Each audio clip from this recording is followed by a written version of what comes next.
love is actions. It can be long-term. It is a process.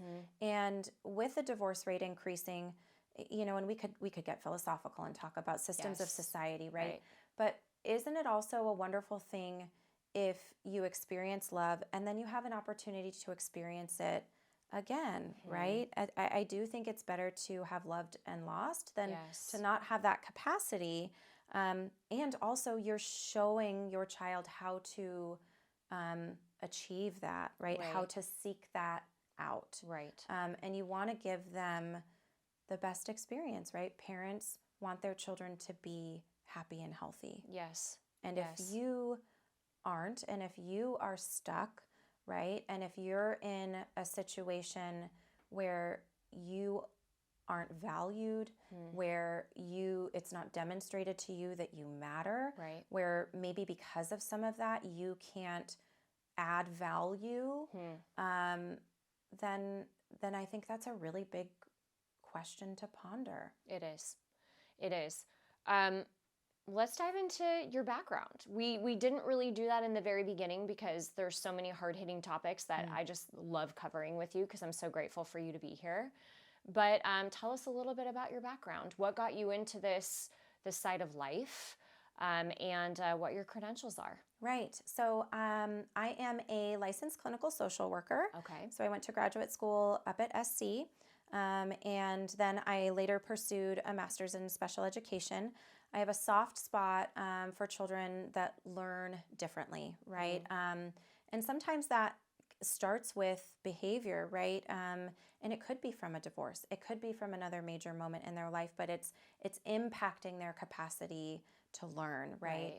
And so I really love working with kids and helping them achieve their maximum potential. And typically the way that I do that is through emotional regulation and partnering with families, right? So to me, knowledge is power.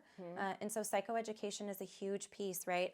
No matter how old you are, I want to convey to you in an age-appropriate way what is happening in your body that is maybe inspiring or causing, right, or triggering the way that you're thinking, the way that you're feeling, the way that you're behaving.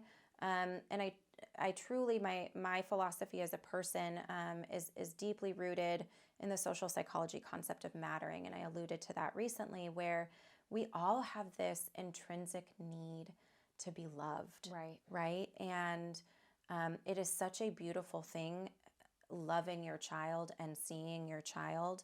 And for me, working with your children to really ensure that that resonates with them, that they know that they're loved and that they matter and that they can be who they are, right? And you're there every step of the way, as am I, to make sure that that process goes as smoothly as it can, or with the support and guidance that might be needed if we hit a rough patch. And so I initially, my undergraduate degree was in an unrelated field. It was, and I worked in international business. And what I found was that I loved working with people, and I wasn't as quantitatively metrics driven, right? Like the bottom line was just not something not for you, not for me. And that makes sense because I'm a relational person. But what I loved was working with people. And in the business that I was in, I was working with a lot of young adults. And so I kind of thought, is this my niche? What do I do? And I had this defining moment where I said, I'm quitting my job.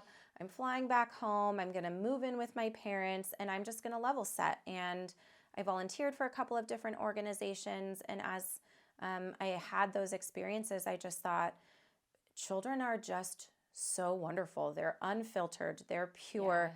You can, they might not be able to label their emotion, but you can, because you can see it unfolding in real time, right? And there is something so beautiful about that. Pure. And so that's what I set out to do. I initially started in a school district providing counseling minutes to children who had IEPs or 504s. They had special education needs. And that was in Compton Unified, which was a drastically different environment, right, to where we are now. Once I completed that, I returned to Orange County And I've been in private practice ever since. I opened up a group practice about 4 years ago. Great. There are many, each of the clinicians there focus on something, that they are interested in, Right. which has been really wonderful. And so for me, it's working with children, it's working with adolescents, and then collaborating with parents. So that's the professional piece. Personally, I'm married. My husband is a contractor in Orange County. Nice. So we've got, rebuilding of houses and some restructuring of family Of dynamics, children's lives. And then So you guys both deal with building. yeah, there's Let's a little just say bit that. there's a little demoing, Yes, and then there's yes, some building, yeah. right? I like that. That's with a great some analogy. design Yeah. mixed in there. And then we have 3 beautiful children. We have 2 daughters, 4 and 5. They're 13 months apart. So for any real twin parents out there, I admire you. Yes. And then we have a son who just turned 1. So, I mean, we're You're at the busy. throes. Yeah. Holy we're in the smokes, thick of it. Carrie. That's amazing. Yeah. You must have just patience out the roof. Well, one would think, right, with the credentials that I have, but it's hard, right? I mean, Yeah. maybe Yeah. the biggest transition for me is going from work, right, where Yes. most of the time it's one-on-one. I'm deep in thought. It's very connected to kind of the chaos that That is home. shift. It's a big one. Mm-hmm. So nobody's perfect. I definitely don't get No. it right. Nobody is. That's why we need people like you, though, to step in and guide us sometimes. Mm. Okay, so parent alienation. Mm. Unfortunately, it's a big one, Mm-hmm. especially with high conflict divorces. Let's say you have a mom that comes to you, shows, emails or whatever it may be, proof of parent alienation, or a child comes to you during a session and says, my mommy's telling me this about my daddy, or my daddy's telling me this about my mommy.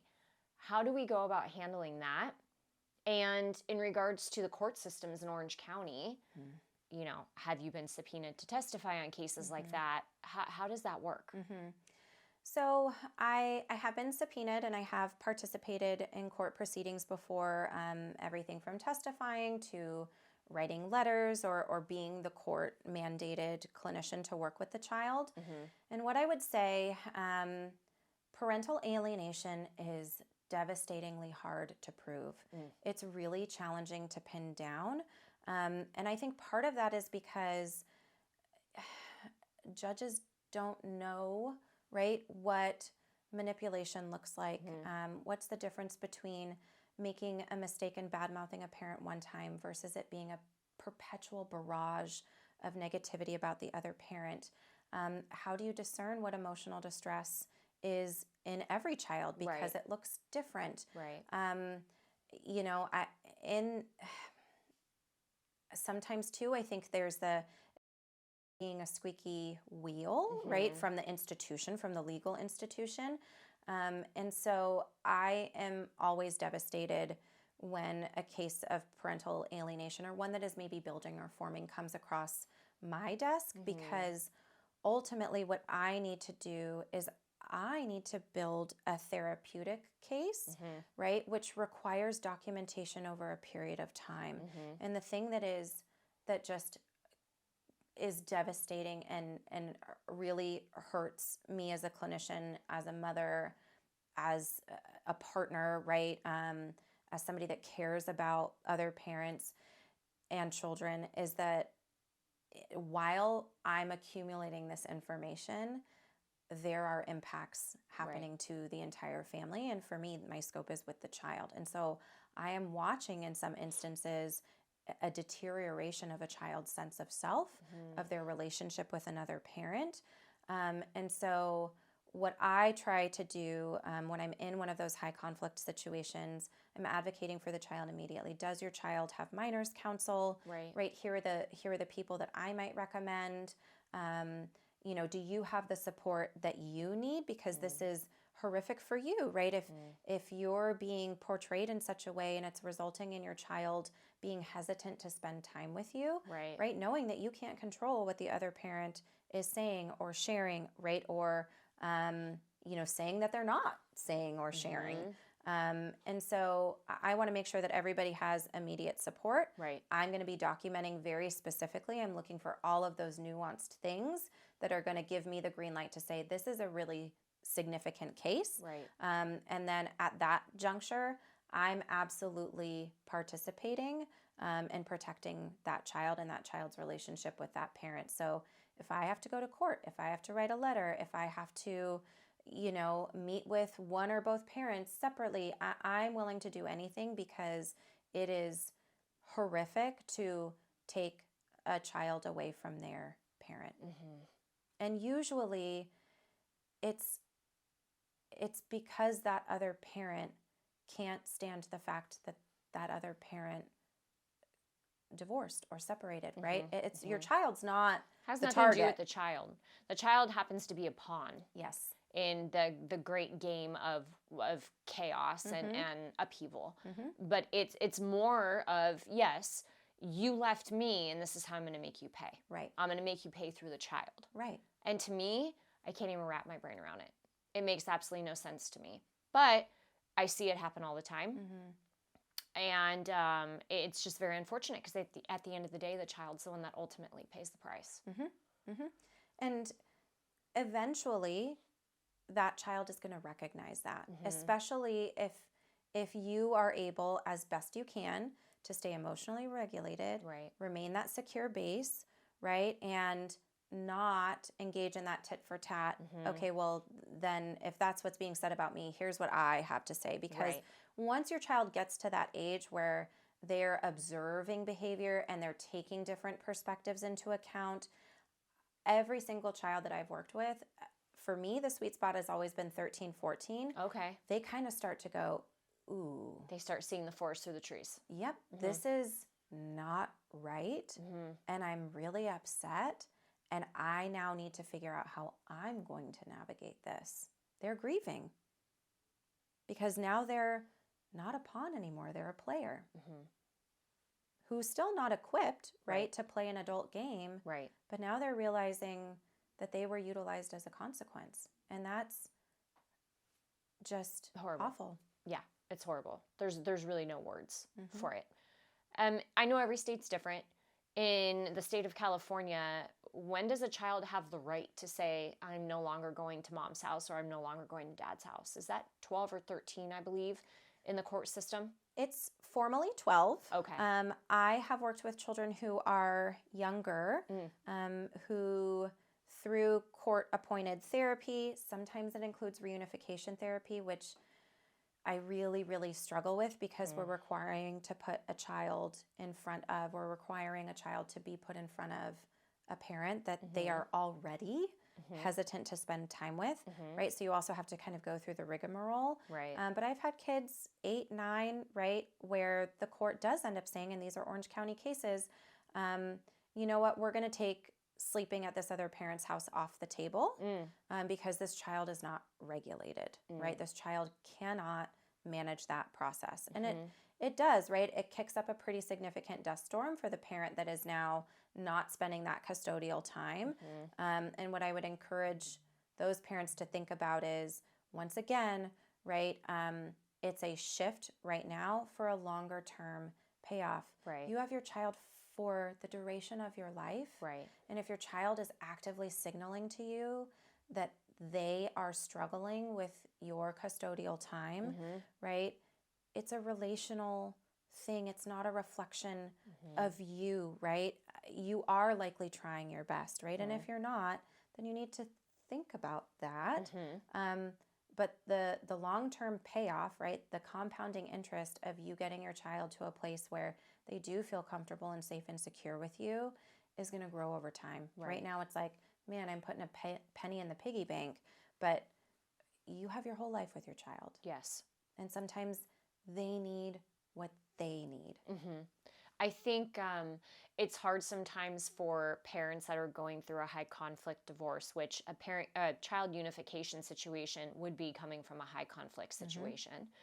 I think it's hard for parents to stop hyper focusing on the small current details and try to remind themselves, like you said, of the big picture, because it does become tit for tat. And it does become, for one or both parents, about who's winning. And it has nothing to do with who's winning, and it has nothing to do with a tit for tat. This is your child's life. This is your child's journey. Unfortunately, there are some parents that don't get that and don't care because they're selfish. But at the end of the day, it's about the long-term picture. It's not about the right now, especially if your children are younger. Absolutely. And you're likely going to have conflict with this person, whether it's big things or small things. You know, we have conflict in our marriages or our long-term partnerships, right? Yes. How do you load the dishwasher versus how I load the dishwasher? Yes. Right? So you really do need to step back as a parent and say, what conflict matters? What conflict is actually going to add value to my life, to my child's life, to my co-parent's life? What's the hell I'm willing to die on here? Yes. And then the other ones, I think you have to really evaluate and say, if I pursue this conflict and I play the tape forward, what do I get, right? What's the outcome? And what are the things I could ruin in the process? Correct. Because the outcome's momentary. Right? It's the process that matters. Yes. So how are you handling the process of conflict to make sure that the outcome isn't lost in the bulldozing of the process? And the hard part is, too, do you really want to give your power to a judge? Right. Do you really want to give your power as a parent away to a third party who has no idea? Nothing against the judicial system, but I didn't have the best experience with it. And I think the courts are so inundated with cases that they don't really take the time to really thoroughly go through the, testimonials or the evidence or really read your case unless it's a life or death situation with the child. And so I would say to a lot of parents, use the professionals that are at your fingertips. Use the psychologists for the help in guiding your child with the emotional regulation. Use a co-parenting therapist that courts will mandate if they see that parents aren't getting along, to try to get you guys to agree and, maybe be on the same page with parenting styles. Listen to podcasts, read books, do mediation if nothing is working. But at the end of the day, the idea of handing your parental rights and control is, do you really want to give that to a judge to make the decision? And hope and pray that that judge actually makes the right decision for the sake of the child and not what's best for the sake of the parents. Exactly. I think having a child therapist, right? If you yourself need one, if your partner needs one, right? And sometimes that's required too, right? Sometimes things get really ugly and all of a sudden you're doing a 7:30 evaluation and now your closet is getting cleaned out, right? And it's written on paper. That's a double-edged sword too, right? And then maybe you're mandated to do certain things. And those reports are valuable. Yes. And also there's a certain amount of subjectivity there, right? So get the support that you need, right? Also make sure that your child has support, right? Is it helpful to share with a teacher that there's a big change in the household? Maybe it's not, right? You could be a very private family. But if you think, right, it would be helpful for a teacher to know, or your child's swim coach, right? This is all just wraparound support so that we can envelope your child. Right. And then you have to find your people too, right? That could be an attorney, that could be a mediator, the co-parenting coach, maybe some of your friends, right? Your family of origin, right? You really do need a village of people because, this is a really big change, right? And this isn't the fairy tale we were sold on when we were kids. Thank right? you. Yeah, I literally just spoke about that in my last episode, was that, especially for girls, there is this fairy tale fantasy that we're pushed as a societal opinion or norm, that as a female, you're going to grow up and you're going to marry your Prince Charming and live happily ever after.